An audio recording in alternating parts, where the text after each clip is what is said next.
দীর্ঘ ৭ বছর পর মায়ের সাথে দেখা, তাই আবেগ আর দরদে আপ্লুত হয়ে বিএনপি চেয়ারপারসন সাবেক প্রধানমন্ত্রী বেগম খালেদা জিয়াকে তার বড় ছেলে ও বিএনপির ভারপ্রাপ্ত চেয়ারম্যান তারেক রহমান এবং পুত্রবধূ ডক্টর জুবাইদা রহমান হিথ্রো বিমানবন্দরে তাকে স্বাগত জানান। বুধবার সকালে ৯টায় লন্ডনের হিথ্রো বিমানবন্দরে অবতরণ করে বিএনপির চেয়ারপারসনকে বহনকারী একটি বিশেষ বিমান।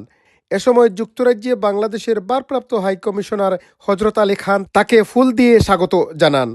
পরে তিনি রওনা হন হাসপাতালের পথে।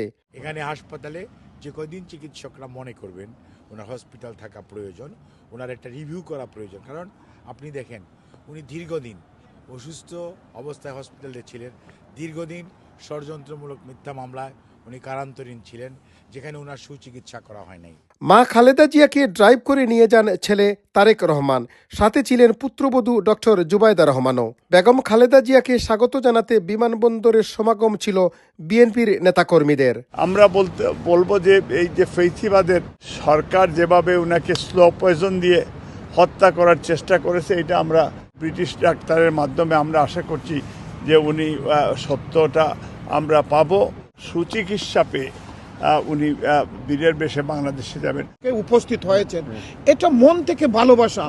এইটি ভালোবাসা মা বেগম খালেদা জিয়ার প্রতি আপসীর নেতৃত্বে বাংলাদেশের জন্য যে কষ্ট করেছেন এই জালিমের হাত থেকে আজকে আমরা যুক্তরাজ্য বিএনপি খুবই আনন্দিত।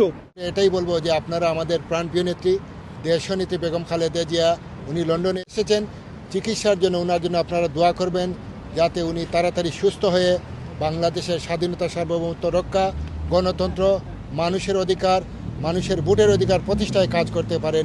প্রিয় নেত্রীকে এক নজর দেখার জন্য মধ্যরাত থেকে অপেক্ষমান ছিলেন অনেকেই।